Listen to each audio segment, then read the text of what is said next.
What's up? What's up? What's up? Hit the like button, good people. You know, we got to make it make sense.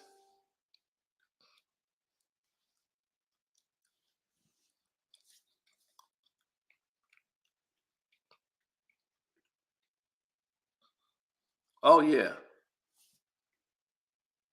We are here for the details. Whew. And the money going to be there. Absolutely. I've been dealing with a lot so far with YouTube in the last 48 hours. It has been crazy. It's been crazy around these parts, to say the least. As you can see, the traffic on my channel right now is like sabotaged. So they're trying to figure out what's going on, how this happened. We all know what it is. It's politics, and a lot of people are playing dirty games. All these things are happening behind the scenes because whenever you're exposing these people, these are the things that come to the forefront.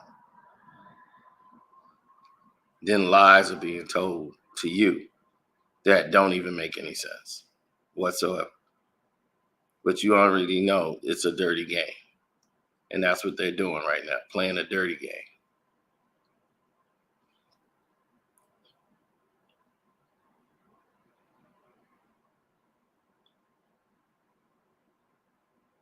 Now, let's get to why we're here, because the information is going to be the information. So we're going to deliver that no matter what they do, no matter how dirty they decide to play.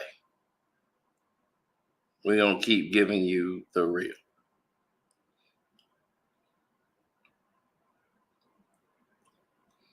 Now, here's the instance of what's going on here and the gist of the matter, the situation, right? Sean Diddy Combs, aka the Puff Master, Mr. Puffy.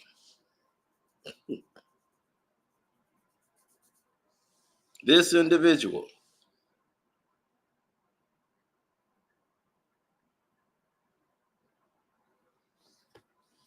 has just settled another lawsuit. Yes, so make sure you hit the like button too. I appreciate that. I really do. He settled a lawsuit with Diego or Diageo. That's that multinational alcoholic company. Now remember, Diddy started getting all of this heat on him once he decided he was going to sue for racial discrimination. He had a racism lawsuit against that multinational alcoholic beverage company, a multi-billion-dollar exchange. As I told you, you think you have power and you think you could talk to these people any kind of way until they show you you have no power. And we hold all the cards.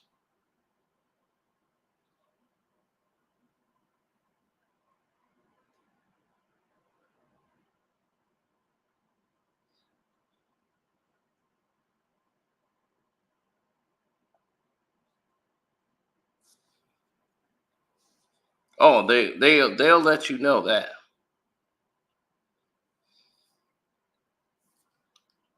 You see, here's the thing. Diddy announced that he had reached an agreement with these people because he had a legal dispute. And this was something that had teeth. The judge and everything had ruled in his favor early on. Now, all of these things with Cassie came out, everything started coming out to smear Diddy's name. All the stuff he had done in the dark was being exposed because these billionaires are billionaires because they have other rich, powerful friends in this industry. This is like the John Wick movie. You know, they have their own secret world amongst worlds.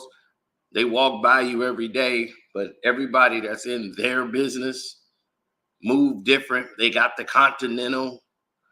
They don't stay at regular hotels. They don't use regular currency. The communication, the technology, everything is different for them. And you don't know anything. You're oblivious to it all, and it's happening right in front of you. That's how they work. That's how they operate. That's how they move.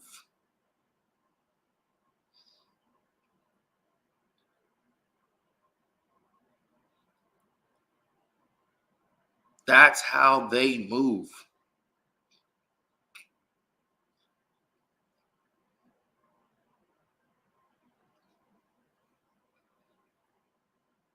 So when you see Sean Puffy Combs come up from nowhere, and all of a sudden, all of these success, the deals, the record labels, he wasn't selling any records.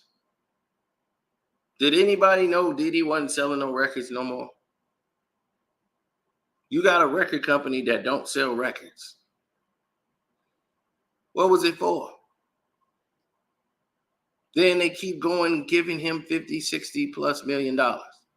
Why? Why would you keep giving a man money who keep losing money?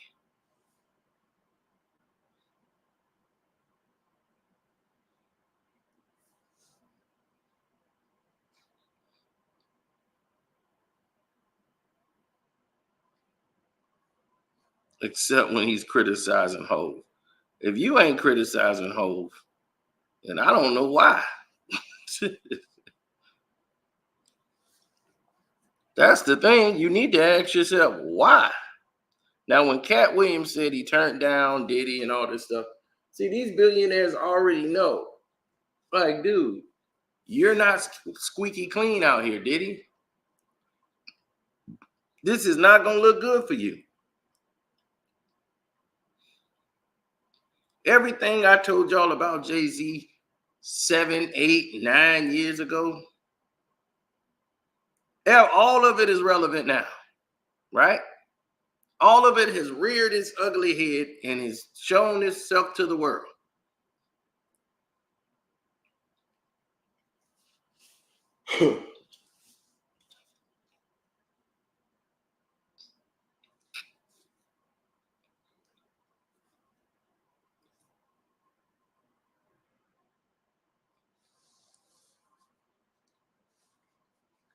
They had Diddy, Dirty Money.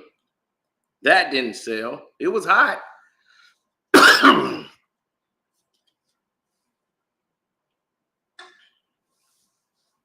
Just didn't sell.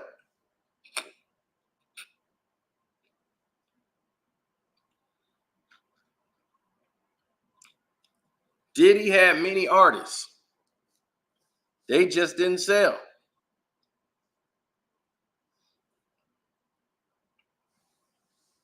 He made his money in other ventures. But why they kept making a deal for Bad Boy Records? Every distribution company would take it.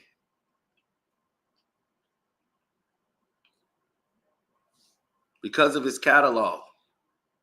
Because all of his songs that make all the money was made in 95, 96, 97. That whole era. That's when all them hits was made. So all of those catalogs that's where the money was. Now, when you look at the multi-international company that he got now, the liquor brand is a strong financial crutch that he needs in his portfolio. And now he had, what was it, back in May of last year, when he officially filed that lawsuit against Diageo in New York, claiming that the company had negotiated and neglected that his company had done some things, and he had it that they had his company under joint control, and that Ciroc and De Leon, the companies he owned, they ain't provide him the same level of marketing and promotion that they do white companies. And they actually joked about how they promoted to blacks, and that's why they got Diddy for. Diddy didn't see himself as a black liquor company. He saw himself as a liquor company. So that's what he wanted.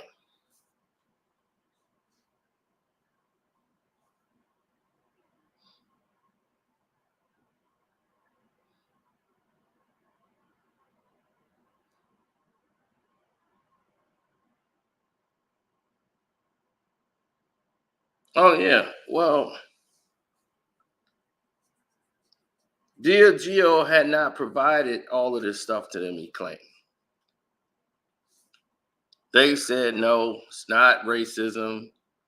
Uh, they did not undermine Ciroc or De Leon and classify them as urban rather than appealing to the general market. But everybody in the real world knows that they did. And the whole was gonna know and find out, what type of business they were, and this was gonna hurt them in the relationship department. See, when you have relationship with these people, it's a lot more intense than what's let on. You thought all of this stuff with Diddy coming out and all this stuff with all this news was not done by billionaires? Why do you think it spread it internationally so fast? Right?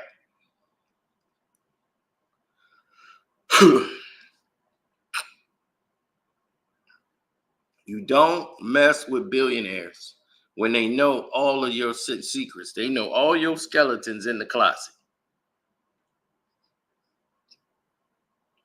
You don't try to embarrass them. Kanye West did that. Kanye got too many skeletons in the closet.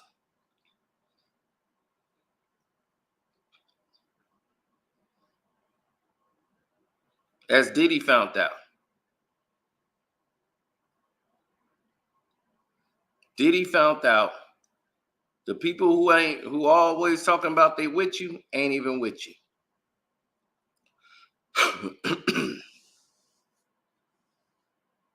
When it all goes down, when it's all said and done, the people that claim they with you ain't even with you. It happened to Kanye West. He went up against them billionaires, and they showed him what real power was. He was like, F you, I'm the talent. They said, we don't care.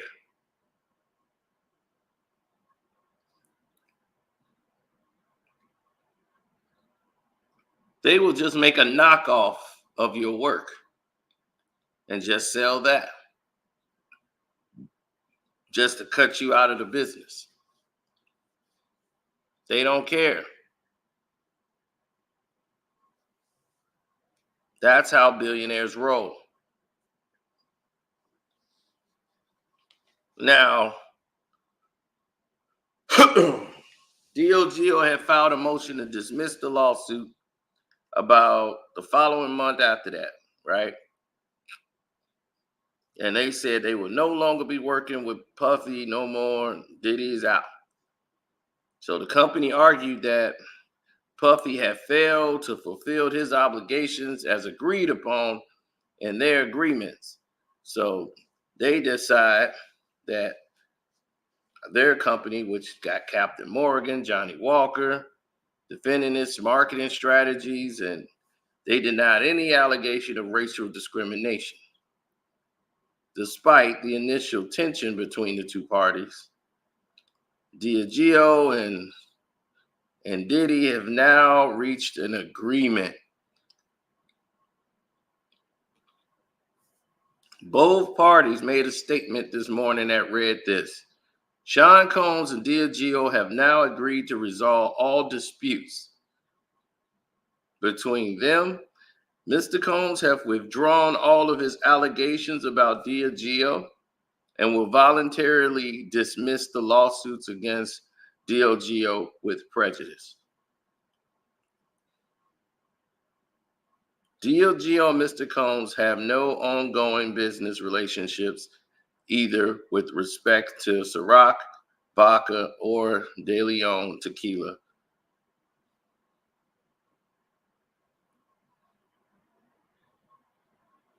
which Diageo now solely owns.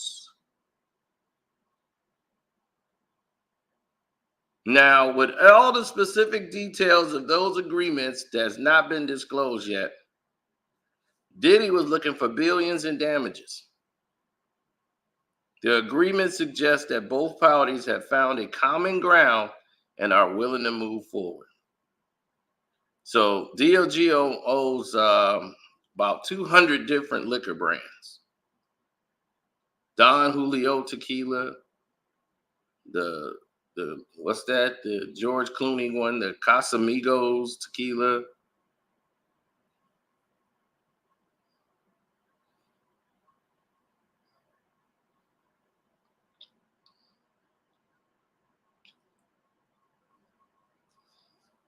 Yep.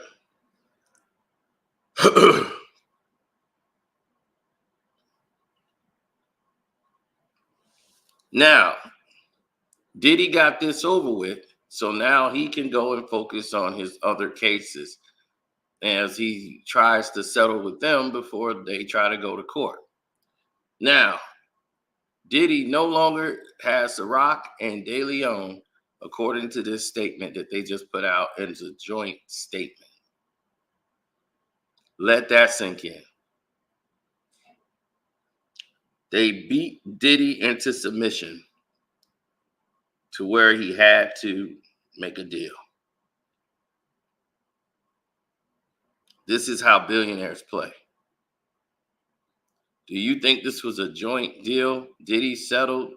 Diddy was pressured into settling because he had no choice. You see, your net worth and what you actually have access to is a whole different world, baby. And you got expenses. You got money. You need to have cash and revenue coming in to facilitate this. These billionaires, they got money to burn. How long can Diddy go? Most of these so-called multimillionaires, they can't go a year. They couldn't go 1 year without earnings coming in. If they freeze up their earnings for a year, they'd be bankrupt. All they had to do was wait out a year. They couldn't even make it because they're not living an average lifestyle. They're living a very lavish lifestyle. Diddy has many homes, many kookaroos. He was selling a whole lot of things to make this work. To settle with Cassie, he didn't have the money. So he had to go ahead and put her on an installment plan. Now, I guarantee you, whatever deal he made, Cassie's going to get taken care of out of that deal.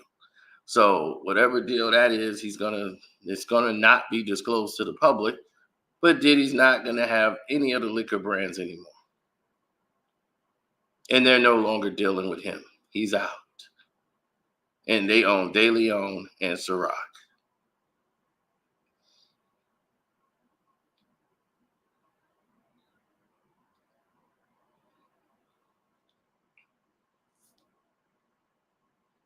Now, y'all still believe all the rumors about Diddy? I'm not saying they're not true. I'm just saying, wow, what a coinky dink, right?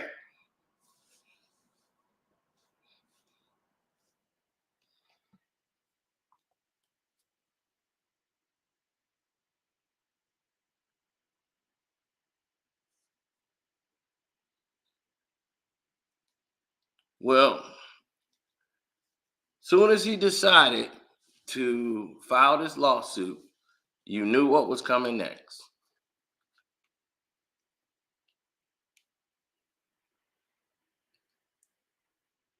This is why we need to learn and get involved with distribution. Then you could buy your own liquor companies. You could be in charge of distributing. But what do? We build up to give to somebody else.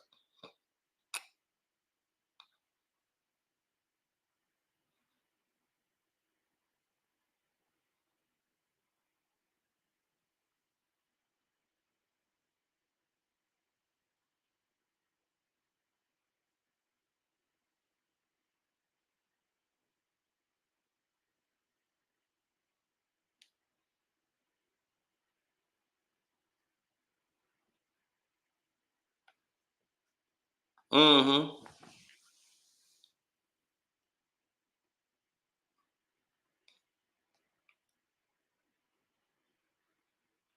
I never understood, like they talked about last night. Martin was back on stage, right? Martin Lawrence. But do you know why Martin Lawrence and what he was able to get done doing the Martin show is that Martin now is in his 50s, pretty much 60s,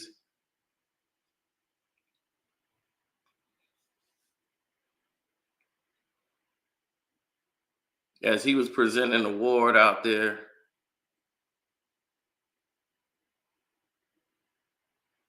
Everybody thought Martin had a stroke and he was far different from the Martin they've known before. And they was like, man, Martin has changed. What's going on with Martin? Y'all pray for his health. That man played in roles and entertained our lives. Martin is out here not well. That's just how we perceive things. But why has it been so long and you haven't seen Martin do his show no more? You know why? Because Martin Lawrence owns the Martin show. He owns it. So they showed you last night that they still funny. You could put them on TV right now and do the show, and it would take off.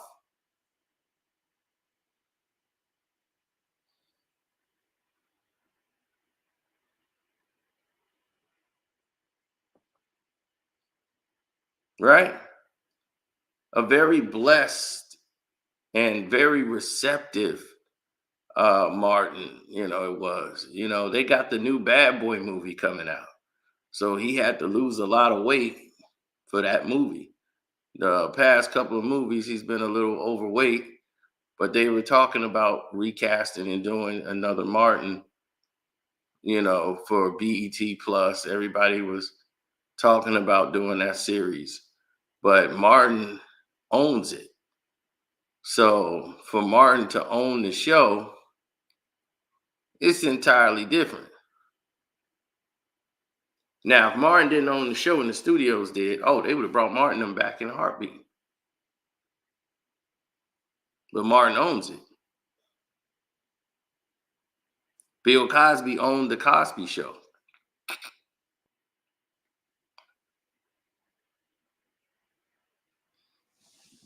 When you bring back things of that narrative, you look at what Sean Puffy Combs did. You look at what Jay-Z did. Jay-Z got the liquor company, right? And what did he do? He built it up and he sell it. He builds the companies up and then he gets rid of them. Oh, no problem, Mac.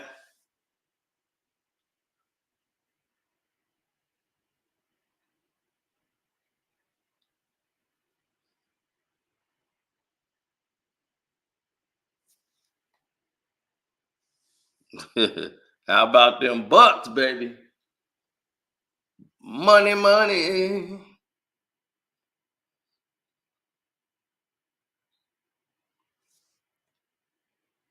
Well, everyone has to make a decision in their life, and when you start looking at the bigger picture, you start to say to yourself, okay,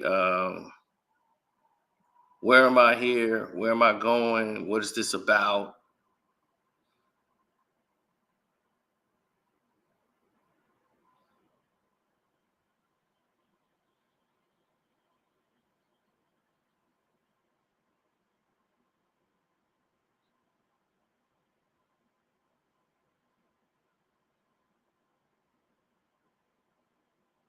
No,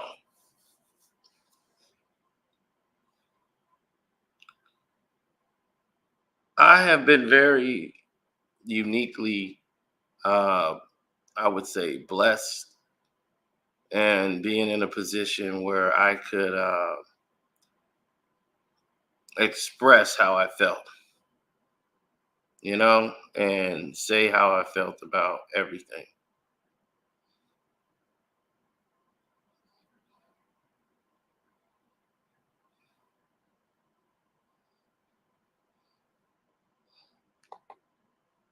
Because I look at it and I see, where the whole thing is. And I say to myself, why are we going down the same road once again? Somebody emailing me right now. So I'm just returning their email back. But I'm like, why do we keep going down the same road and then complain that is broken when we know the road is broken?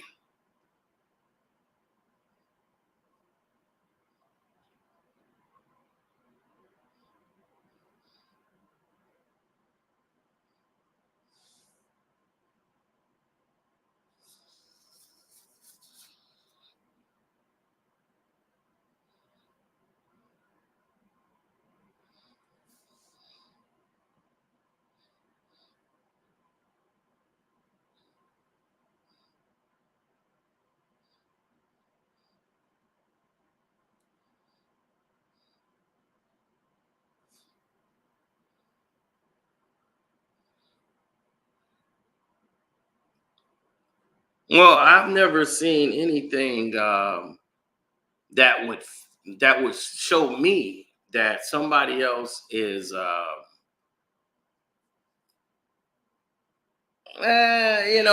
on the edge of trying to.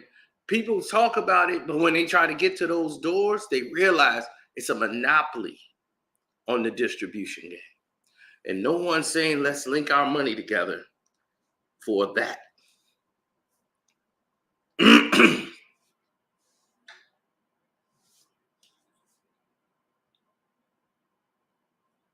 Now, if you can't come together, if you can't get yourself to come together for the greater good of the next man or your children and your generation and have distribution and be able to control that, you control the fountain. That's bigger than having a company.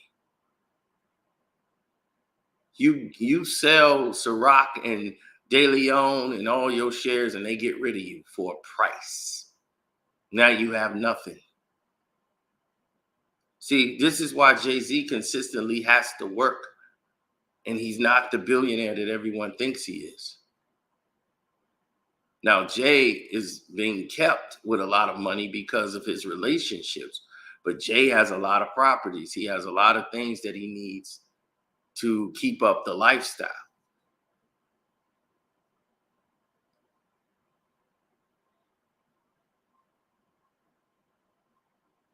Jay's very agreeable to the situations that are bestowed him, that has fallen on his laps.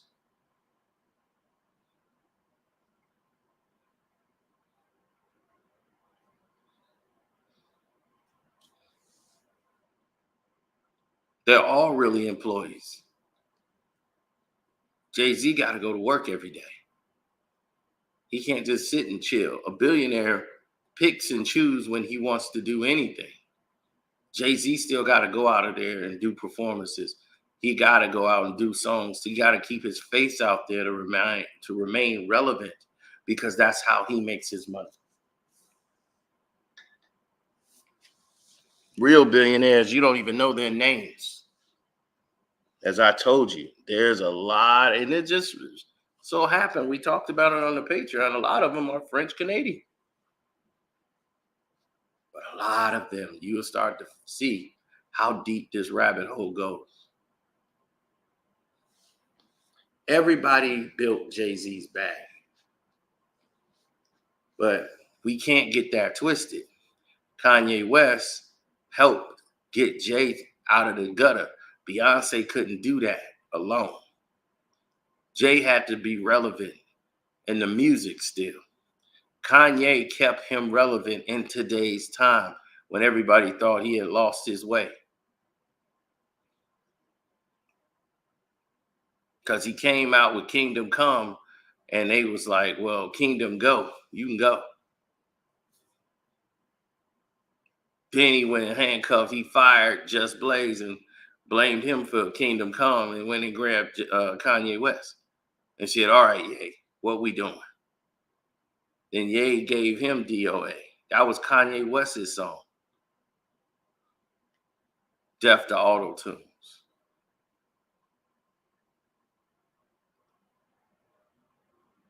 Jay asked him for it. He was like, man, you got to let me get that. You got to let that be my comeback song. The Death to Auto Tune song. So he was like, yeah, okay. So when Jay did it, that's not really Jay record. Kanye already had the hook. Na, na, na, na. Hey, goodbye. Jay was like, yeah, I need that. That need to be my come out record. That need to be my comeback record. Kanye gave that to him.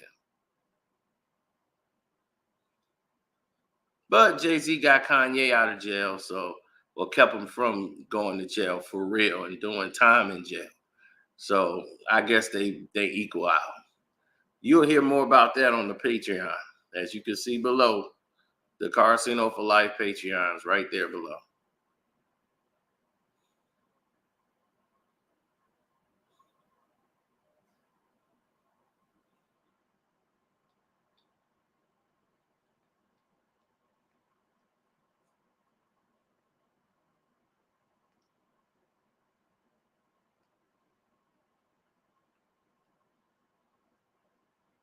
Well, when you start making bad decisions, you start to get bad results.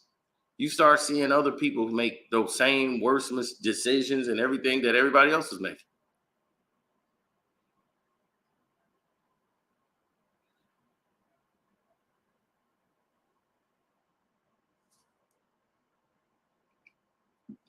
Sean Puffy Combs knew all of the stuff he was doing. He just thought like we all doing it together. You know how you like, let's say you got a friend you cook it with every time and y'all do business together, and that guy kind of forget you his boss. And he just think, yeah, we boys, and they could just talk to you any kind of way. You know, like I could just talk to you how I feel, because it's just how I feel. So I feel like I should be able to talk to you this way. And it's like, no, you can't.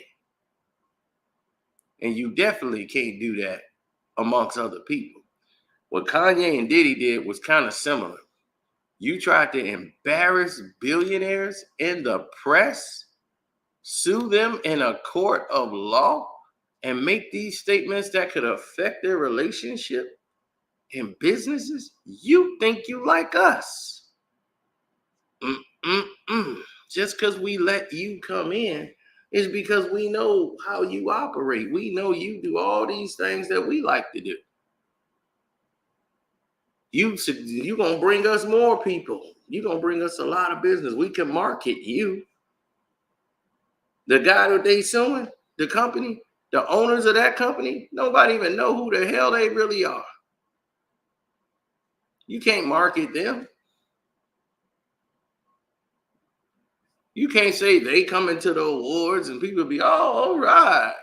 They say Diddy, Puff Daddy, he got a name. Your marketability is you are your walking brand. We have to get to the control of the game to where we don't even have to be seen. And we good. We keep talking this billionaire talk, but everybody want it in principle. But they don't know what being a billionaire, a real billionaire means. Dudes ain't even billionaires talking about they billionaires. Jay-Z ain't no billionaire, and he's sitting up there lying to the people. LeBron James ain't no billionaire, and he's lying to people. They got a lot of money, but they're not billionaires. LeBron James is not even close to being a billionaire. His net worth is probably, legitimately, is probably at 400, 500 million. And that's not shabby. Michael Jordan is a billionaire. Michael Jordan don't have to show his face if he don't want to. But Michael Jordan got ripped off. Michael Jordan he should have been a multi-billionaire. He should have stock in Nike, which he does not. That man would not, Phil Knight would not give him anything. And everybody act like he did Michael Jordan a favor. No, Michael Jordan saved his company. They would have been out of the basketball business if it wasn't for him.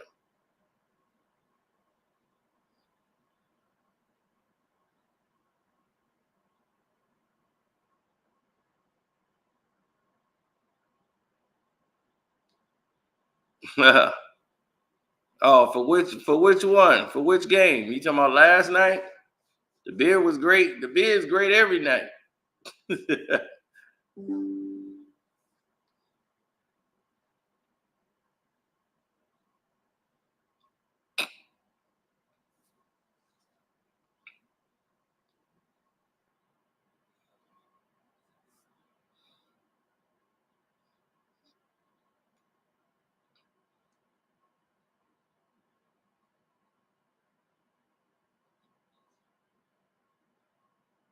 Oh, the night before last.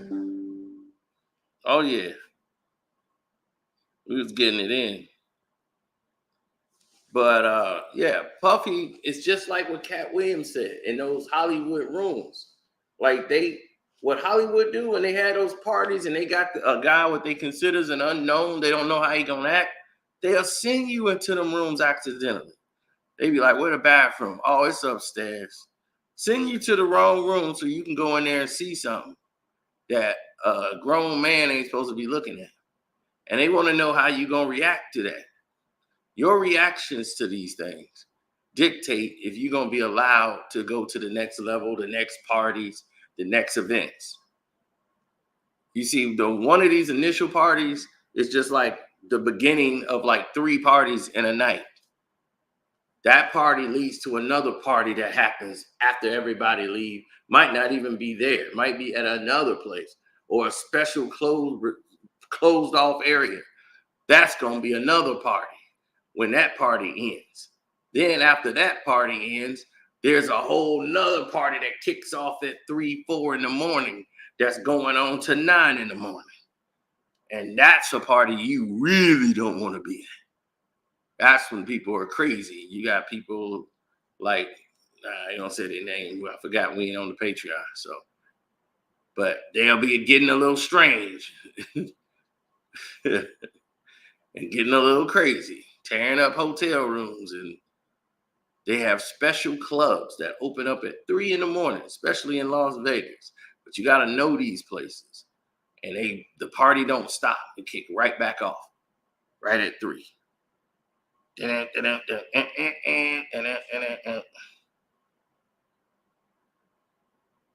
So they don't care about what you think is coming or how it's being presented. They just really don't care.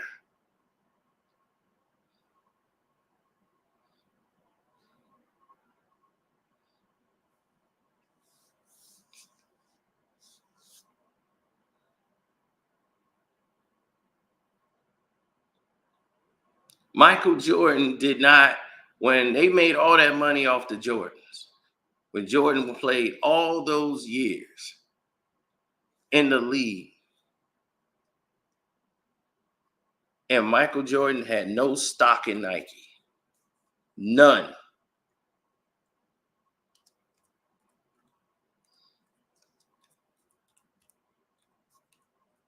All those championships.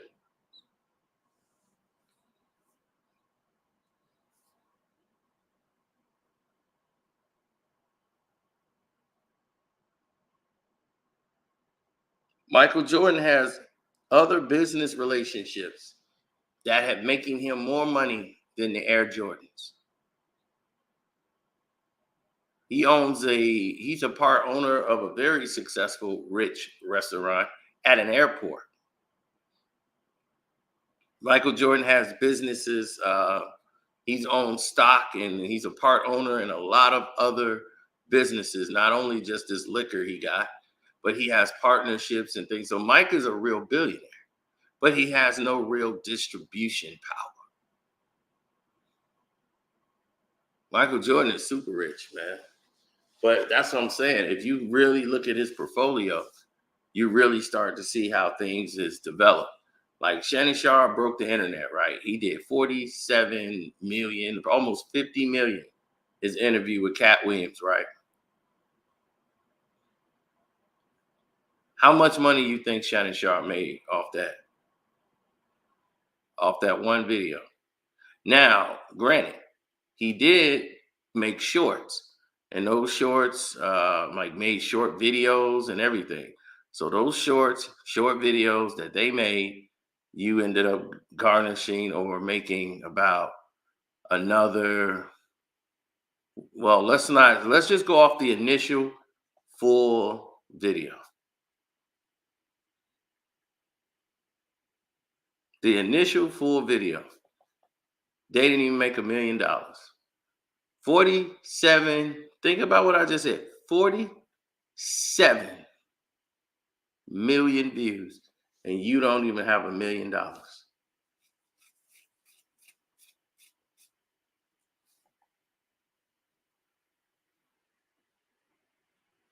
Almost at 50 million.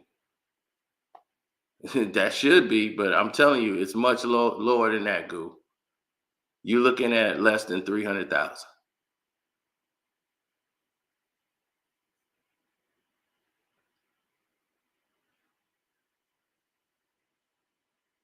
Now I don't know what other partnerships. I'm quite sure he made more than that because of other things. But I'm just saying, just straight off the YouTube after they get the cut and all this, that's about one video making three about 300,000. But with the other clips that he got, all that included, you can get up to 1 million. You can get up to about 1.5, 1.3 million just with the clips alone. The other clips made about two. Then he has other dealers, like other sponsorships that kicked in also on the page. So, but it's not like he made that money and that all that money goes to Shannon Sharp. Shannon Sharp got a staff. He got to pay. Shannon Sharp got to pay all those people that work for him.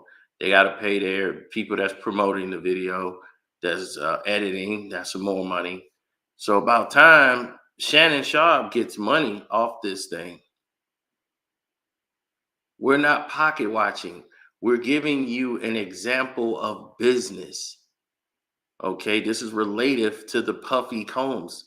See, Willie, if you was paying attention, that's why you're loveless. We trying to get you to pay attention so maybe you can learn something, learn a thing or two. Then you won't be loveless no more. Now, you're looking at about 300,000 off one video, which is a damn good. Hell, most people don't make that in a year. So a lot of people don't make that in probably a lifetime, knowing them. But still, you make that, and all of a sudden,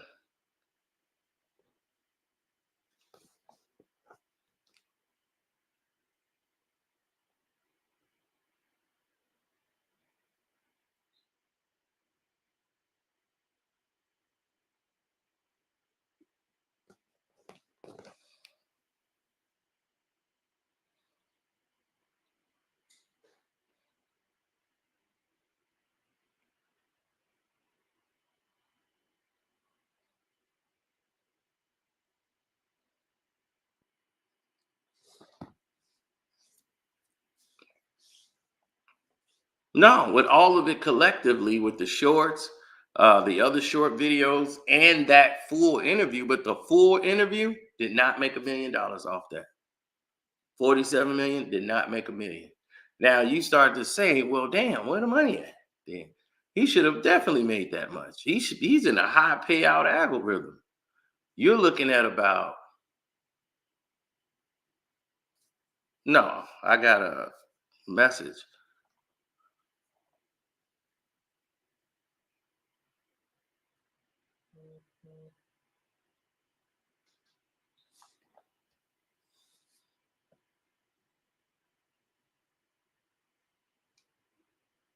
And I got the locks and got them a check too. Guru said he got them a lock. He got the locks a check. No, well, the thing is that YouTube, this is where the streaming numbers come in at, and why the streaming numbers are so low. And Snoop was like, man, somebody got to explain to me how streaming works.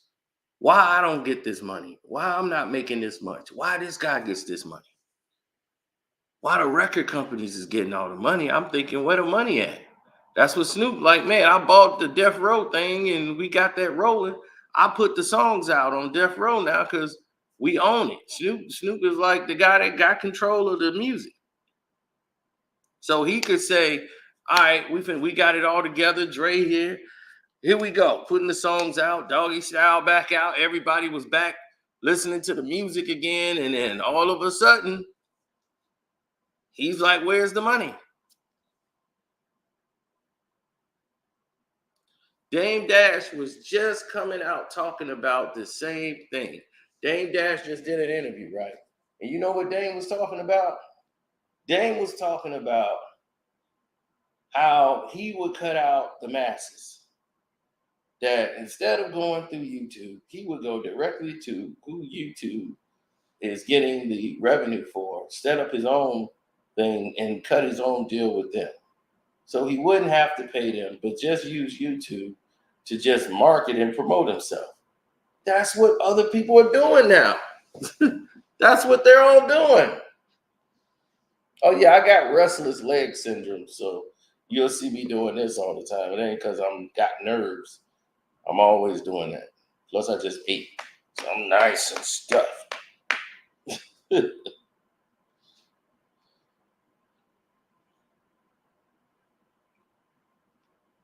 That's why you make your money off performing and doing shows.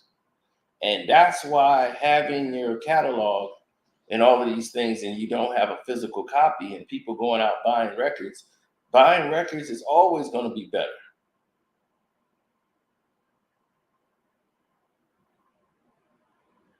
You got to understand that's always going to be better.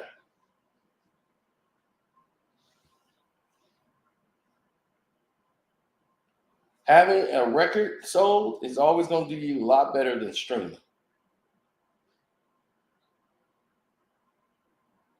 Because tracking streaming is just something that is going to be difficult for the average man to do. They're not going to know what they're doing, how to do it, how to set it up, where to go. Too many areas of what does this stream, if it gets this much, I'm only getting $2,200. It's like, so I got a billion streams, so I get $300. I mean $3,000. It's like this is not making no sense to me. How I got a billion streams and don't even have $100,000? I ain't got nothing out of it. That's because this game has been manipulated so that you would lose because you don't have control of distribution. And this is what I've always tried to get you guys to understand and wake up. I mean, these younger artists, you got done dirty by these artists of the 90s.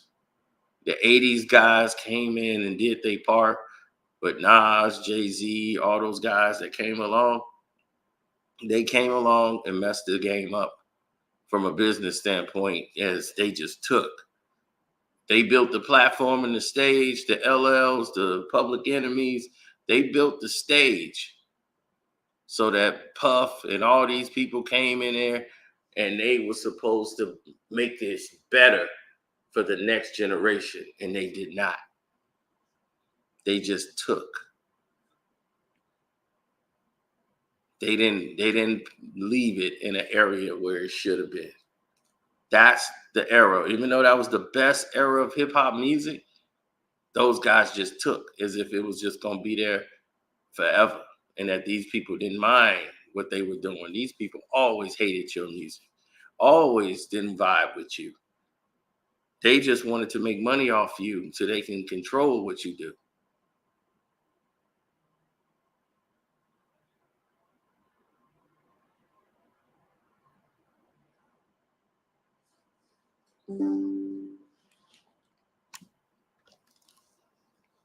Oh, they always gonna do that. Oh, they got a fake Dr. Umar in here.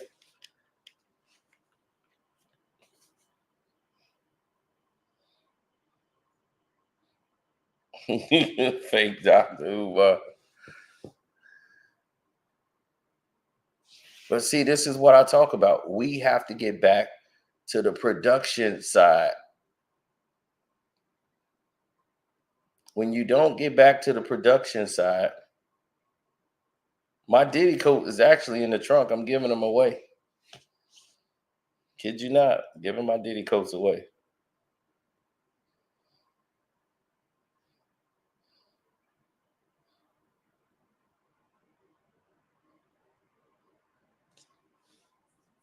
All right, you make one song. Eric Sermon right now, the song he did with Marvin Gaye, Music. He's eating off that song forever. That song already, it makes him about a good 60, $70,000 every 3, 4 months. He's making over six figures off that one song every year. They play that song everywhere he goes. And Marvin Gaye family said, we'll give you ownership of the song. We're gonna give you part ownership of the song. Because you the one made the song hot and made it popular again.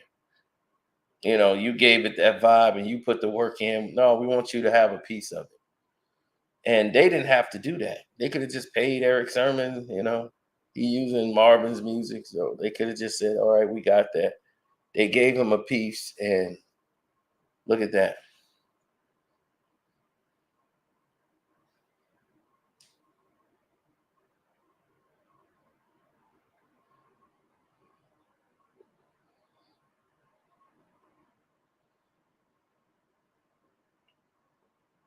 Yeah, Eric Sermon don't have to make another song. And that's why he's good now. He's like, I'm good. I'm eating off one record after all the EPMD albums he did. The biggest thing he ever did was that song, Music. Now, of course, everything else built his legacy, but that one song made everything work for him. It connected. So this company got Diddy to settle. When they said with prejudice, that means he can never sue them again. In case you guys don't know legal terms, when they said Puffy will drop all charges and all claims about that company, DOGO, he not only will drop the lawsuits against them, he will drop all negative claims against them with prejudice. Now, when they say with prejudice, that's how you know this wasn't something that was what Diddy wanted to do.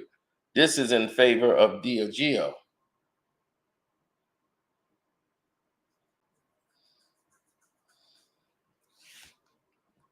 With prejudice means Diddy will never be able to sue them again.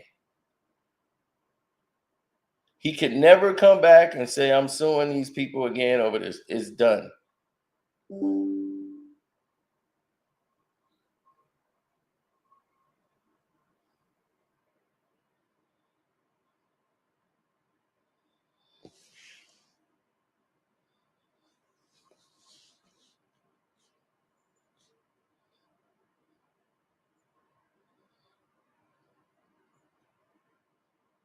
You're gonna need it.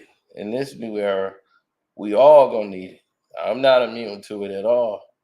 We all gonna have to. because right now we need to find a way to get in charge of distribution. We need to get our companies, we're looking at it from the wrong angles. We got to be the bosses. We got to come together. Billionaires, you think they billionaires by themselves? No, they're partnered with other billionaires.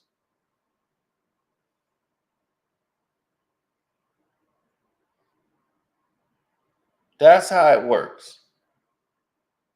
When you partner with other billionaires, this is what happens. You don't see a billionaire by himself. You see a billionaire with a team of other what? Billionaires. They're not hanging out with somebody from the hood.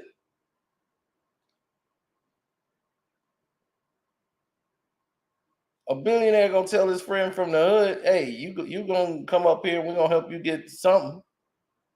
You can't. I can't come over there. You can come out here though." Shoot, if I'm in the hood, I wouldn't want my billionaire friend to come to the hood. I'd be like, "Why? I don't want to be here. Why the hell I want you here? Come send me a ticket to come out there."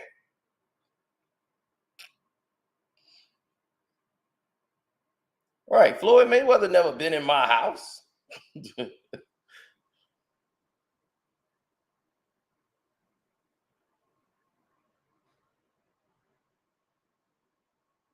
Yeah, Floyd ain't never been in my house. Meaning, like when I was in the hood. In case that was lost in translation somewhere.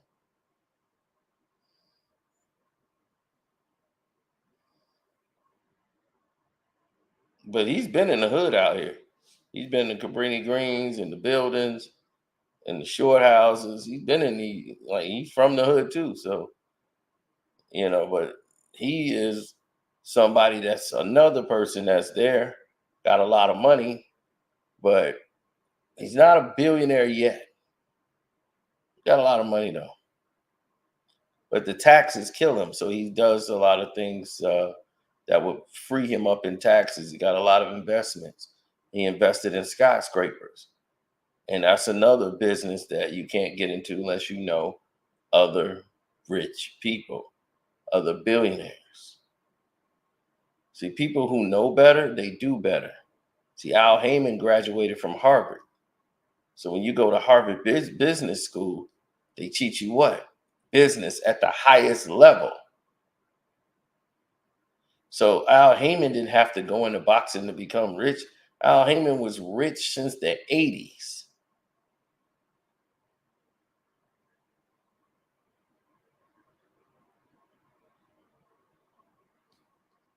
Him and Don King used to do work together. They both was working with Michael Jackson.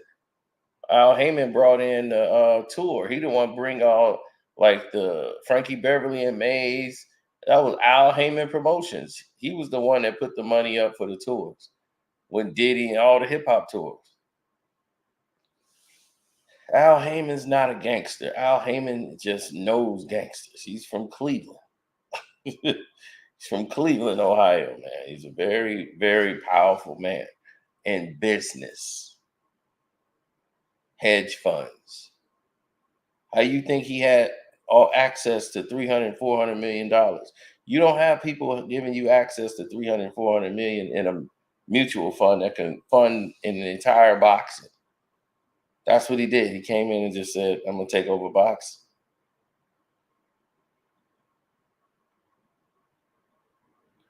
Of course he has that, Donnie.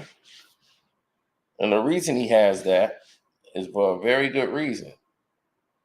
That's because he doesn't understand what we already know here. And he's learned it now is that we're not in the same boat. You got a lot of money and we cool, but I'm a real billionaire and you not, meaning them, deal Geo, not myself, of course. So what's happening is he's learning for the first time, oh my God, I'm really not rich. No, you're not. You pretend rich. All of these guys are. Diddy don't have a real problem yet because he has a couple of assets, but yeah, he was selling things just last year. Nobody's bailing him out with new record deals. That's over now.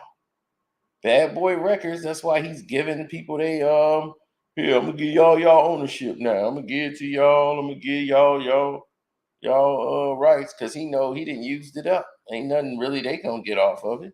Gator Locks they publishing and all these things. But you see how quick they'll go out publicly, jump on Puff. Nobody calls out Clive Davis, no, Jimmy Iovine, no, nobody white. So it's always somebody black taking your publishing. Where they do that at? But nope, because you programmed not to ask the white man for nothing. Fear asking him for something. They might snap, cut you off.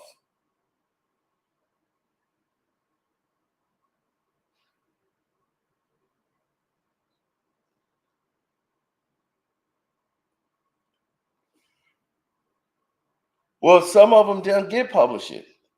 You got to understand, all of them are not going to get publishing. See, you have to realize if you didn't have it saying in your contract, Guru, but you know, if you didn't stay there for a tenure of time, if you didn't do a certain amount of records, if you didn't do a certain amount of work, they don't consider that enough to give you publishing anyway. You haven't earned the publishing. It'll be in the contract, and it would dictate when you will have your rights to apply for publishing and all that. Normally, that's normally in the deal right there. It'll start going into your publishing company if you have yourself, if you got a publishing company. Most of them let Diddy come in and do it. Remember, Diddy tried to steal. Well, he didn't try to steal it. Let me rephrase that. Prodigy from Mob Deep. I mean, not Prodigy, Havoc from Mob Deep tried to take my boy record. My boy had a record with Diddy on that Press Play album. And I watched him create that beat from scratch. He had signed with Mob Deep. Now him and Kanye, and as I told you, Kanye and him, SC, they learned from No ID, Dion. But SC really learned from him. Like he taught him. Kanye West didn't really do that. He was a guy that was barely around. Like No ID never sat down and taught Kanye West nothing. That's why he was like, it was me, Dirge, and Sperm. It was no Kanye West. I was like, all right.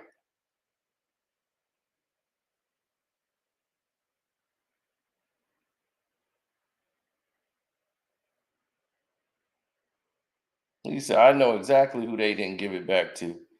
Well, it all depends. Do they owe him? You ain't gonna get no publishing back if you owe the company.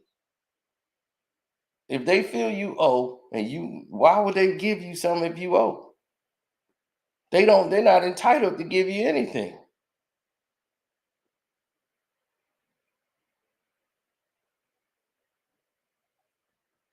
Prince was ahead of the curve. Prince had Warner Brother problems. So that was ahead of the curve.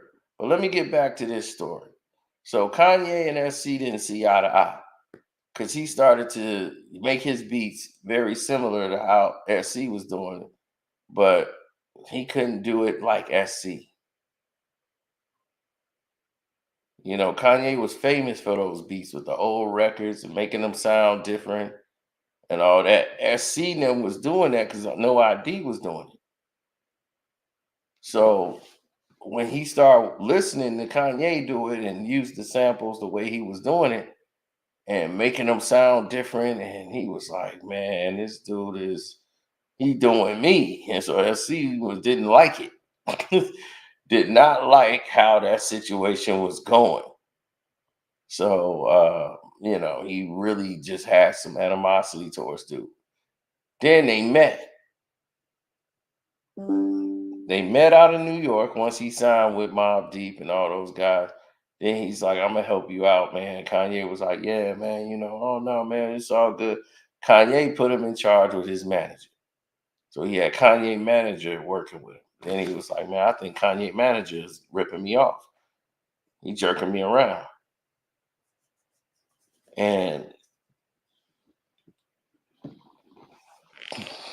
right. And he's like, man, Kanye, man, they ain't doing nothing for me. Then he got the Game album, the Game's first debut album. He got a song on there. And he hates to even bring this up because he got ripped off from the song. Havoc came in there and tracked the beat and stole the rights to the song. Havoc didn't make that beat. Havoc didn't track that beat. I mean, he didn't. I don't know if he probably came in and tracked it, but he made the beat. And SC, I don't know if he knew how it worked back then, but whoever tracks the record is going to get the credit. So you got to understand what you're doing when you're making these beats, or they'll just pay you for the beats, and that's that. And SC was making fire beats, dog. Like all his beats went to Mobb Deep's new album, and with like he did the almost the entire double CD they did. Remember after they dropped that album that flopped, and then they came out independent, the Free Agents. Mobb Deep dropped the Free Agents. That was done by almost SC did almost both double CDs. The beats were so hot and so crazy. 50 Cent wanted the sound. And then most of those songs went to Tony Yayo. Havoc brought all those beats, and he thought Havoc did it. So Havoc got paid for all those beats. And he gave it to Tony Yayo album. Yeah, if you look up the Free Agents right now, look at the back of it. You will see two letters back there, SC. SC made those beats. And Tony Ayo album, almost all those beats on there was SC's. Uh SC did he did what's his name album? The Mobb Deep album. They kept the song and put it on there. They just put 50 Cent on the record. That was the song that he did. And 50 Cent just got on the record for that album. No, he wasn't a work for hire. See, that was the thing. His thing, he was signed with them, but he's supposed to look for his own deal. And he kept getting screwed. They'll just give him a little bit of money to like, here's some money, here's a little something on the side. He's like, nah, man, I'm supposed to get this money, and then the way it's paid, you getting like 10%. That's major, or 30%. Some on the record, depending on how your publishing is and how you doing it, but your producer credits ain't there. So when he hit a Game out, he can't even listen to the Game album no more. Not that first one. He just get him mad all over again. Produced by Havoc from Mobb Deep, man, and hear Havoc lie about what he did on the documentary. He's like, man, that sold like 5 million records out the gate. That's like $50,000 for me. Man, I want to punt. So he wanted to fight, yeah, and the points, everything. So that, of course, he gonna feel a certain way. But he almost tried to get him on Puffy's album. See, Press Play album had, he had did the beat. And if it wasn't for Guru, this was why when I made the video and I taught y'all about Guru and hip hop, I told you they did good by my people. I was talking about SC. They did good by him. He got real cool with them. Because they make beats, like they do tracks and make beats. So he was like, cool. He was hoping Jay-Z. He made tracks for Nas, and he loved Nas. Like Nas is one of his favorite rappers. Every beat he made for Nas, like Nas gonna love this. Nas wouldn't even touch it. And he was just like, damn, he won't even mess with me. Why? Like I got these beats. He didn't understand it, and I don't know if he probably don't even remember. I explained it to him. I'm like, Mobb Deep and Nas, they see you as a member of Mobb Deep. So he's just like, I ain't finna deal with that. I go to his homeboy and get a beat from them, and you link with Mob, and it's up and down with them. 1 minute we cool, 1 minute we ain't. I don't want to deal with that energy right now. So Nas wasn't gonna deal with nothing from them. So hip hop and what's his name had hit him up and told him he was in New York. He said, "You in New York?" He just happened to be in New York. LC was. He was like, "Yeah, I'm in New York." So he said, "You in New York right now?" He said, "Yeah." He said, "Well, they finna track that record you was talking about for Diddy.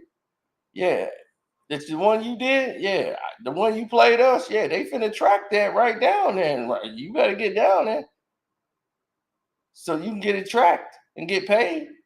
He was like, "Oh, for real?" Yeah, he jumped up and went down to the studio, and they was like, "Who are you?" He's like, "I'm the beat. I'm the one that made the beat." So he was like, "Oh, okay." So he went in there and tracked the record. So Puff was like, "You don't want to be making all that heat? That was you?" And he was like, "Yeah." He was like, "All right, cool." And Puff gave SC his credit. SC is on that press play out. I watched him make that beat from scratch. Oh, oh, oh, oh, oh, oh, oh, oh, oh. I watch him make that beat from the sample, put the man, that beat was crazy. You talking about people having ciphers, rapping to that beat. That beat had been everywhere in the city. People was killing that beat because it was not like how it is on the album. On the album, it's kind of slow to the puffy pace. It's faster. That the original is faster than that, and everybody was getting off. People was rhyming. It slowed down for Puffy's pace.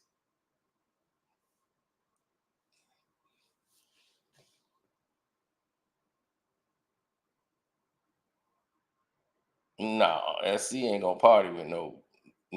He ain't that kind of guy at all. He's too like mob deep. He just like them. So that's why you see SC is just like them. Like, he about they height. He about 5'6" little dude, but he's man. SC ain't no way. He would know not to even invite him to something like that. He'd probably think SC finna rob the place. Knowing SC ain't like that, but still. Yeah, Havoc was taking credit for stuff he wasn't even making. He was doing that with Alchemist. But Alchemist got smart. Then they went and beat Alchemist up. So, it was all kind of craziness going on. Shoot, it was a lot of SC ready to fight Havoc. It was like Prodigy and SC was cool. Those boys, like man, relax. I got you, got you, got you, got you, man. Like that was his homeboy. Havoc and him, they was gonna bump heads all the time because that's how I knew Prodigy was broke.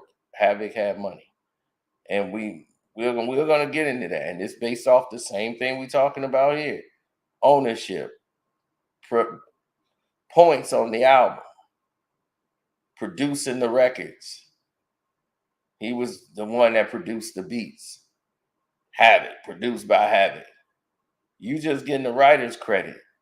This is why Whitney Houston didn't have any money like y'all thought. Everybody's like, man, Whitney got like 600 million. She don't. Whitney didn't have that. She should have had it, but she didn't.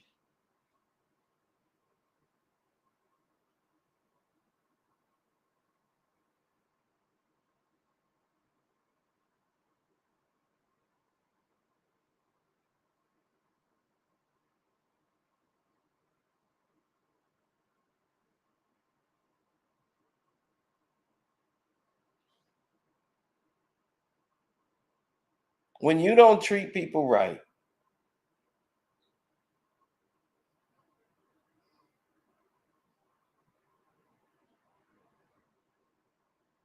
all right, when you don't treat people right, these type of things happen. So ghost writers, ghost producers, they've always been there. You look at Daz. Daz was doing all the work. Dr. Dre taking credit. Dr. Dre didn't write no rhymes. So all the people that wrote they rhymes, Easy E ain't wrote a rap to save his life.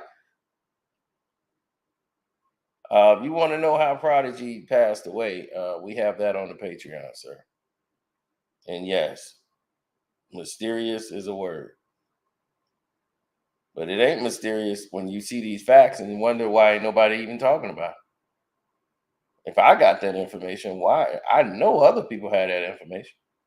And this is very damning information. Like, why are they not talking about that? That's on the Patreon. Not only do I got photographs, I got the actual reports of the police officers. And that's just too much of a coincidence for me. Oh, he choked on some eggs. He choked on some eggs. Don't he got a button he can press and y'all could be in the room? How the hell he choke in the hospital? He's in the damn hospital.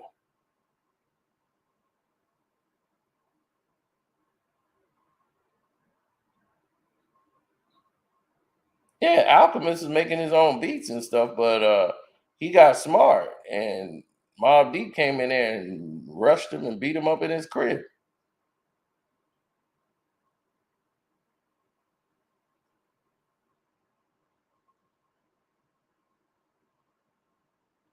But this is a prime example. This is a sad day for Puffy.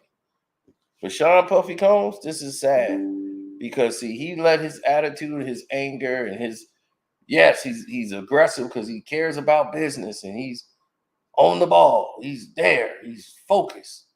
But his main problem, and always been his problem, is the simple things. That's where his main blowback comes from.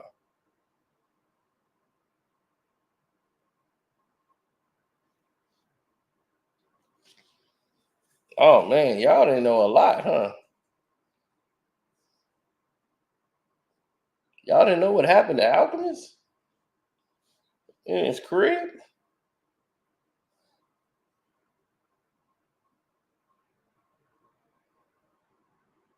I'm a gossip monger, but your name is Mr. Dalvin's eyebrows.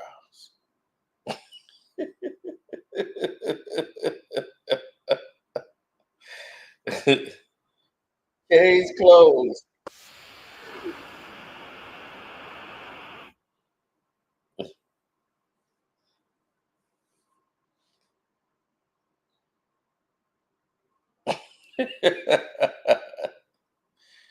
uh,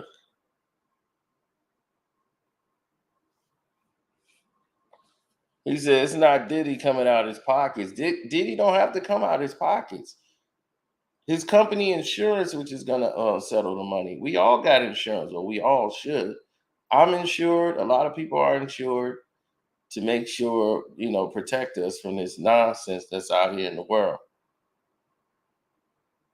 I have a vicious team, or that can take care of business. Like, but his thing is,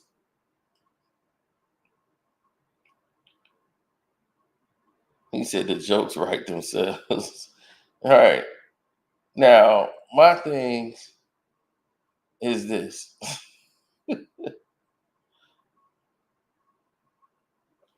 how in the world is Diddy is going to make this stick? He had to cave on what was his last go round.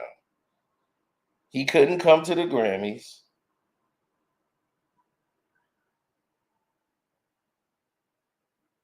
He couldn't go to the Oscars. He couldn't go out and be seen. That's his brand. If Diddy is not being seen, he can't. He didn't have $30 million. He couldn't pay Cassie. He wasn't 30 million liquid.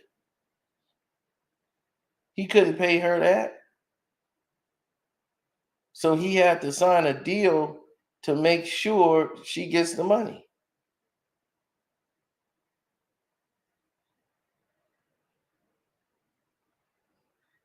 That's why he's been selling homes and all these other things that he no longer needs.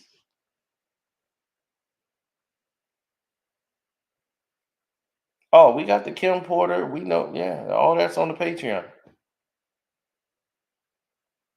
You'll probably never see that here on YouTube, but yeah, it's definitely on the Patreon. Well, once people make up their mind of what they're going to be, it's up to them to decide what it is that they're going to do moving forward.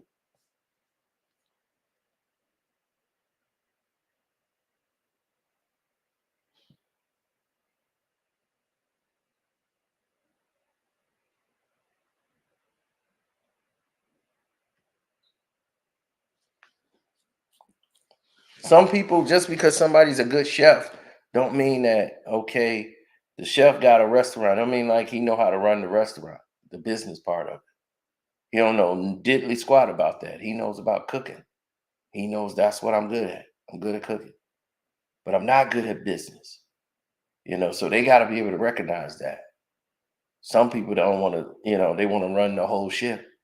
And he was like, "Well, I'm good at this. I'm good at that. I'm good at this. So, well, I'm good at this, but it's my business, so I should be able to do this too. I'm the boss, so I should be doing this." Now, with all that in play, everybody should know what's up. Straight up and down, they should all know what's up.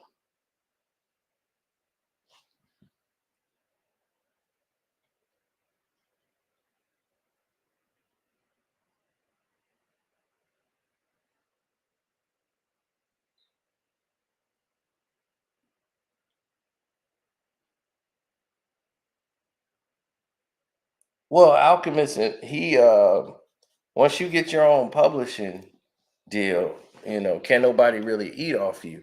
Now, there's a couple of rappers, like young rappers, that come in the game right now. Other artists that help them out, like, yo, man, I'm gonna help get you signed. What you don't know is that person that's helping getting you signed gonna get a piece of your publishing. Then when you try to get your own publishing, you're gonna find out that person that was helping you, that you was like, good looking, bro. He got your publishing. If not all of it, he got a large chunk of it. And you're gonna be trying to pay to get him out of it. Like, dog, you got my publishing this whole time? Like, so you gotta understand these type of situations happen in business a lot.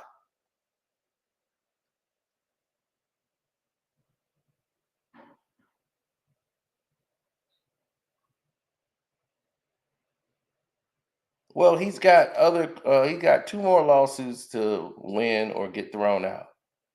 The one with the 17-year-old girl, from what I've been told, and I talked to a lawyer, dog. So it's real spill over here. Ain't no make believe, ain't no blah blah blah. They didn't gave me the whole spill, but I'm just like, I'm not gonna get myself put in a situation where I got somebody in here getting me in trouble for what they saying. So but this person was like, yo, let me get up there.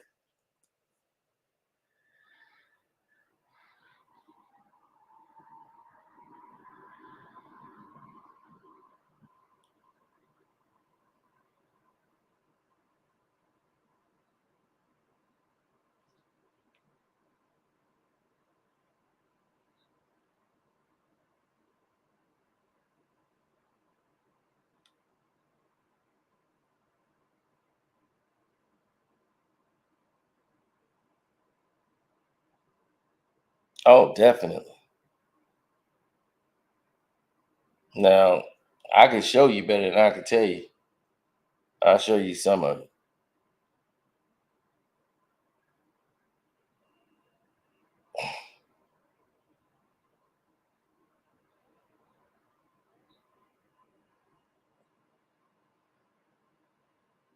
Look at that.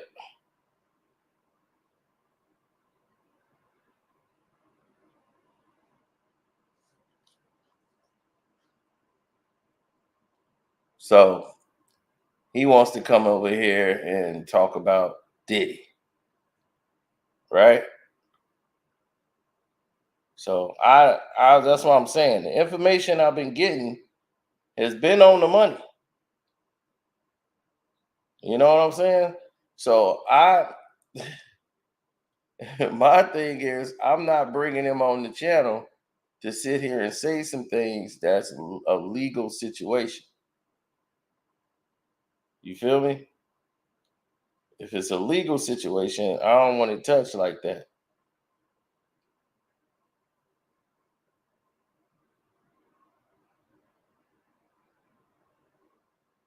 Oh, everybody be volunteering information, man. They don't care nowadays. This whole game has changed.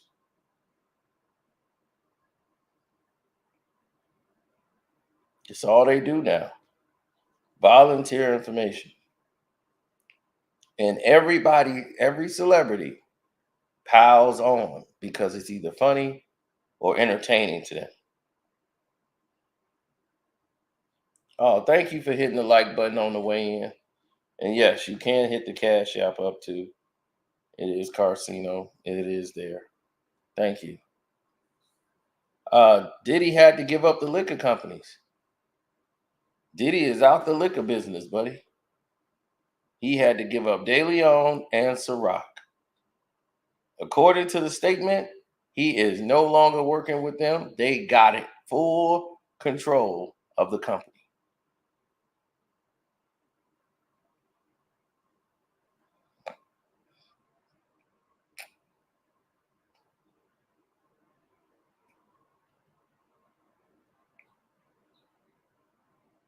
And I mean, I was there when they released it. So that's what I'm saying. I've been ahead of the news. I've been ahead of all the information coming out. When they settled this thing, we were right there like, damn, poor Diddy. He didn't realize they got all this stuff on him, boy. I'm like, Diddy, you should know. These people got power. They know how to cut your faucet off. They ain't got the, it's a saying that they got that's true. They ain't got to kill you to kill you.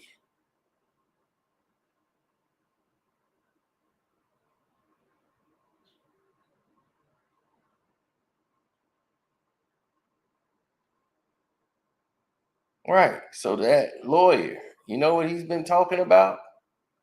The 17-year-old girl, that case?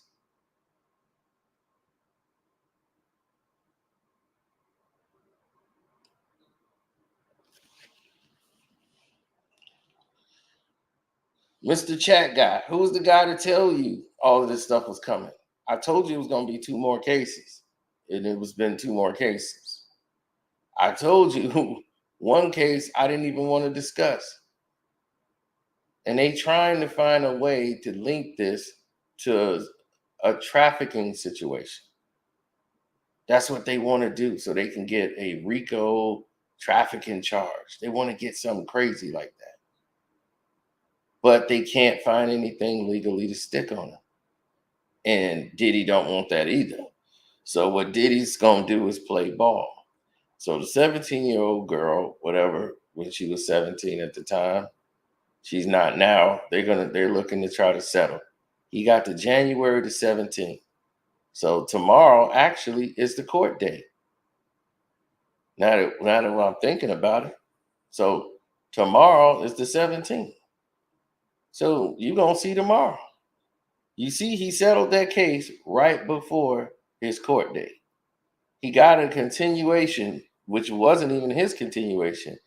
The lawyer from the 17-year-old girl was repping her in that case. That case was in December. They got an extension. They asked for the extension, which means that they must be working with Diddy to not go to trial. So tomorrow you're gonna see if they gonna go to trial.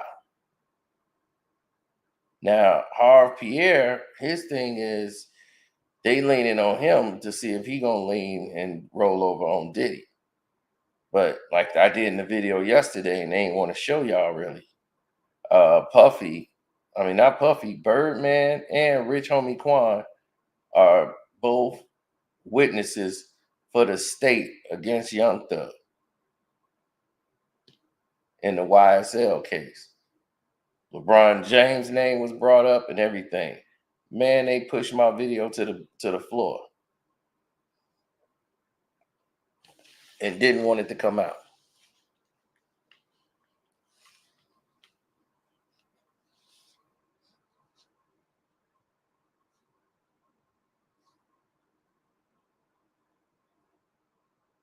They're state witnesses. I've never seen a state witnesses help the defense.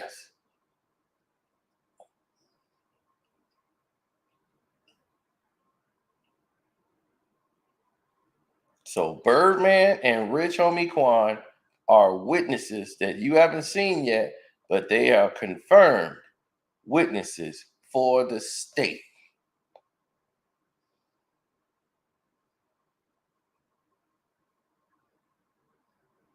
That ain't gossip, brother. That's facts.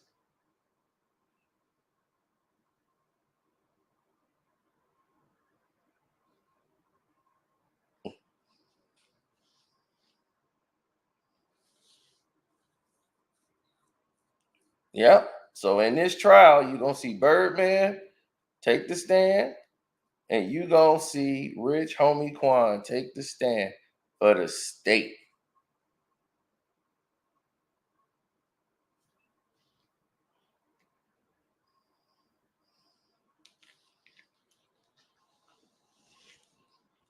I can't make this up.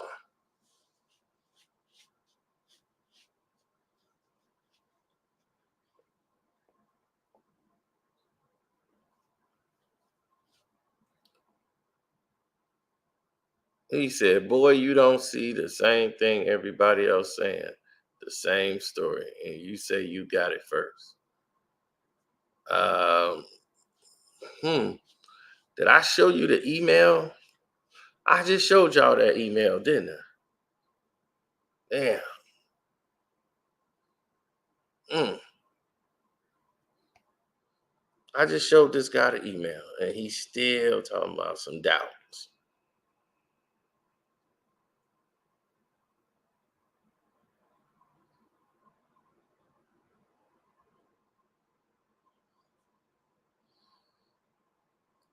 Okay, let's see when I got the information. Let's see when I got the information. Boom. So that's when I got the information. See the date 10/18/2023 at 10 o'clock a.m. So,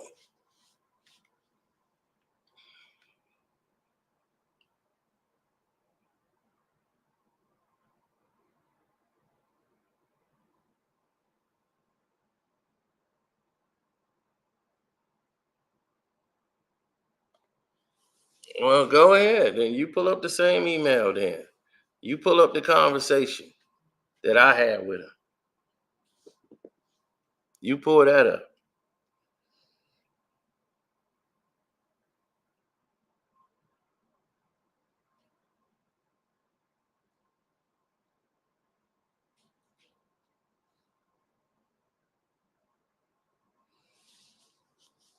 Oh, what's next for Diddy? Hey, what's up, Burundi?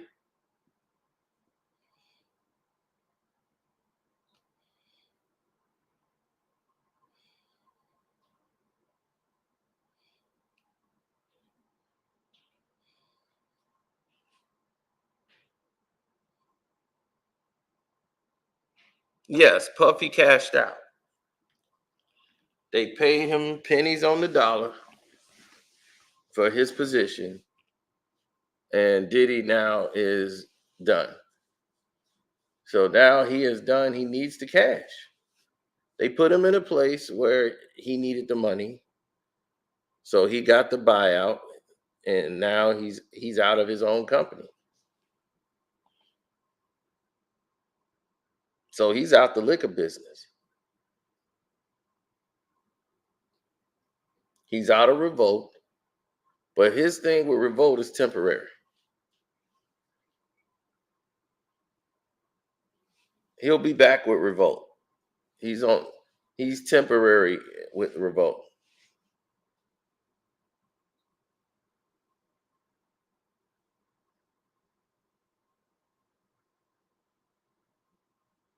How much he cashed out for? Probably a billion or a little less than that. But that ain't gonna last you long. Ask Russell Simmons.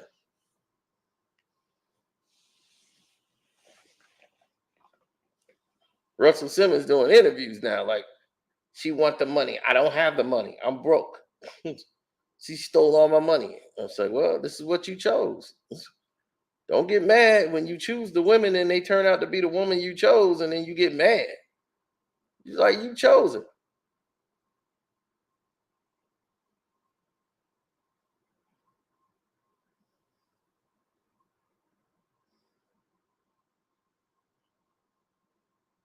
I would never want to get a call from Diddy. What would I want to call from Diddy? I'd be I don't want to skate with him. Like right now, he's bad for business. His name is dirty, so they got to let time go by and let all these lawsuits go, and then the people they gonna forget all about it.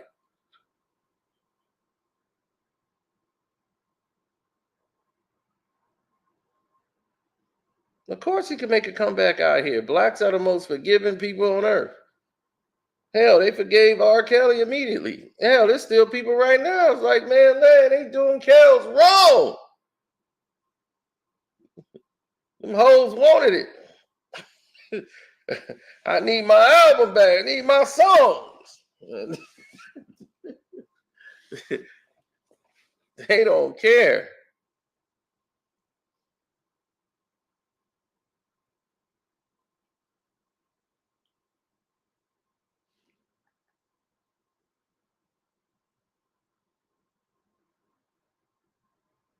Would I let Diddy take me shopping? No.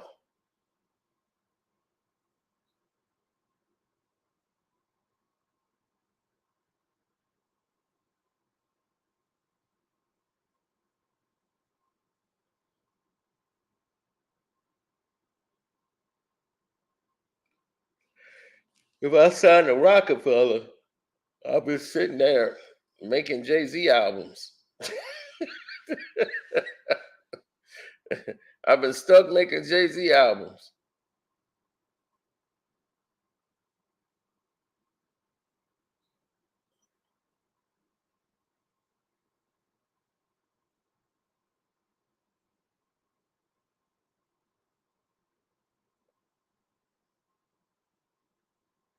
Yes, Jay-Z's in a richer position than Diddy.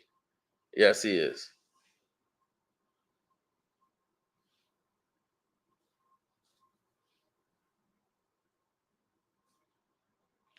J Money said, I know LeBron's top five. I'm just putting on the front. Um, in what? Top five worst players in the league? Most overrated players of all time? He's number one.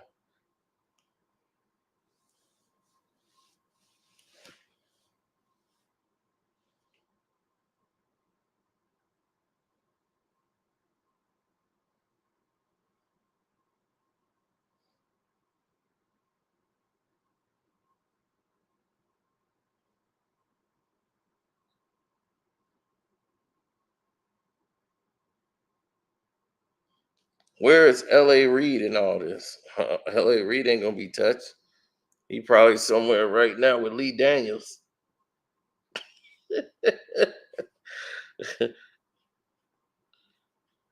Playing tummy sticks.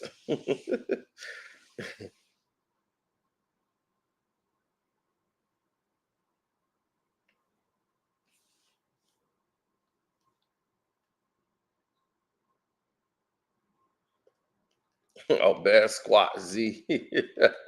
Oh yeah, that's what he want to be, that gay painter.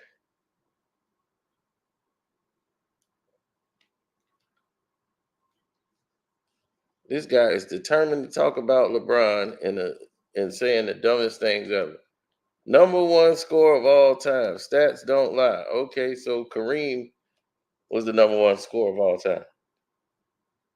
So he was the best before LeBron did, right? And if stats matter, then Wilt Chamberlain got all of them.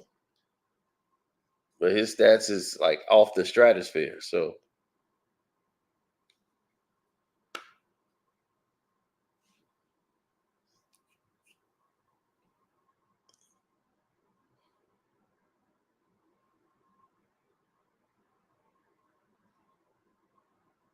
he said, I'll be in Chicago, promote my business this summer. We don't see you.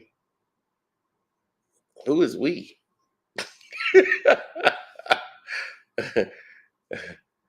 So if you in Chicago to promote your business and you don't see me, then that must mean I'm not don't know about your business. I ain't there to help you promote it.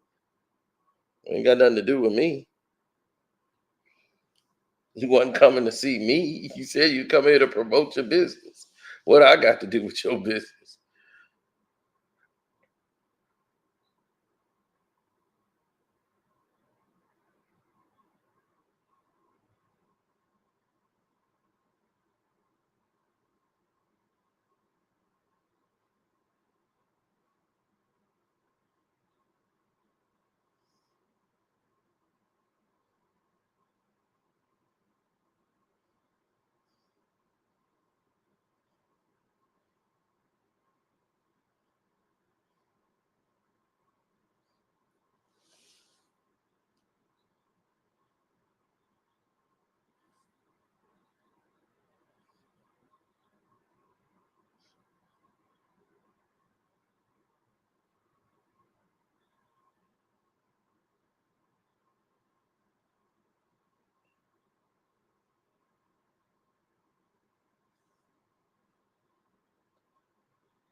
Mm.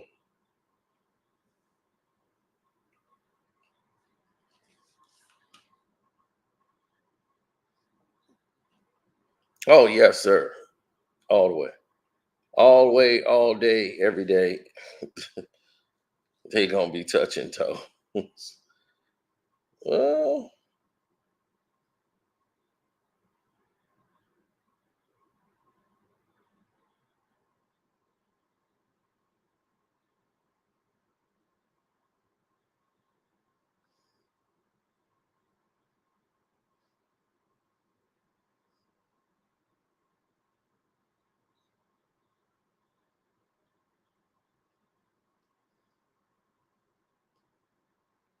mm-hmm.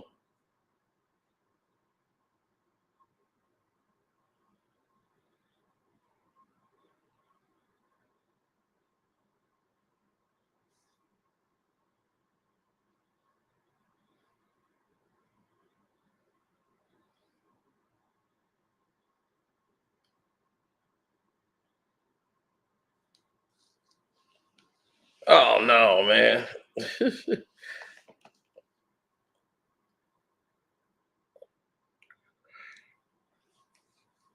It's powerful people out here. You know how Hollywood is. You remember Darius McCray and all the stuff he been going through in Hollywood and all this stuff?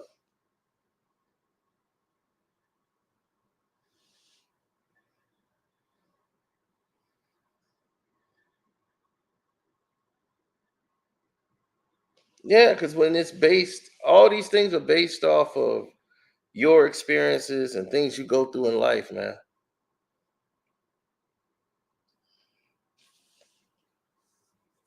They gonna be touching toe.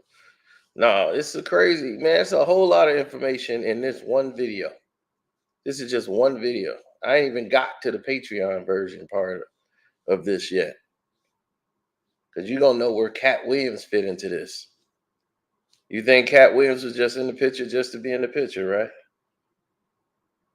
Now wait till we get to the Wait till we get to the actual situation, and then we can go there and get more into it.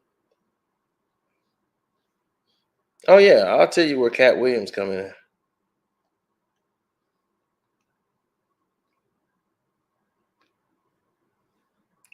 I am the most influential in Chicago.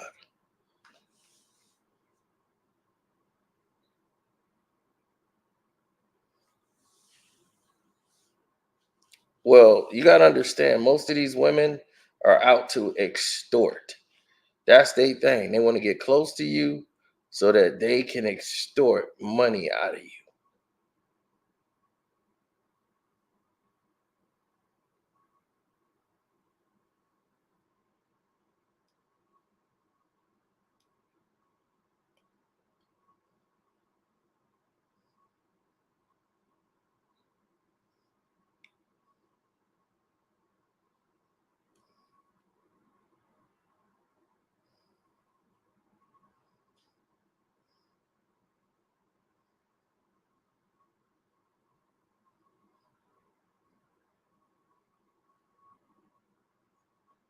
Well, no. Hollywood has changed in a lot of ways because of the Me Too era now. People don't even touch each other anymore. They don't even pat each other on the shoulder and all this stuff. They don't even touch you no more in Hollywood now. We was just talking about that the day before yesterday. They don't even like to touch people no more. R. Kelly records ain't never lost value. That's the one thing that people don't give a damn about that case. Look, I'm gonna tell you right now, they know he got raw deal. And people just like they don't care. They want to hear their songs. They love the songs more than they love R. Kelly. I don't give a damn about that case. Now, what they doing is trying him off old information.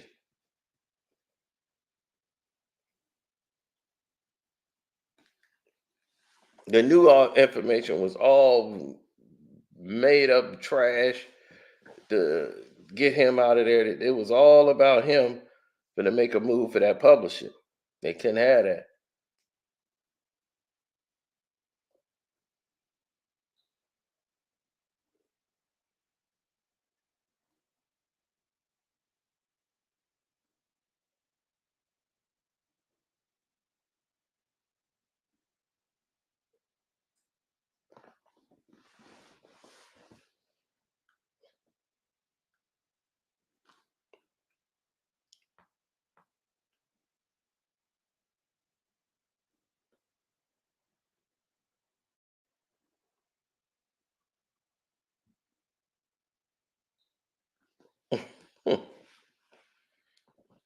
Well, everybody keep talking about Kim was getting ready to expose Hollywood. She was gonna tell everything.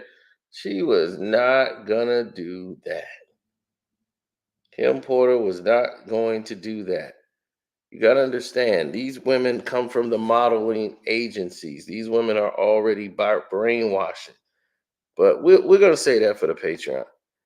All right. Shouts out to Kwame Brown, Bus Life. Shouts out to HD, IITV. I think he was live earlier. Mondo Black TV. And definitely Jag Sports with Jose Rodriguez. I'm up out of here. See y'all on the Patreon.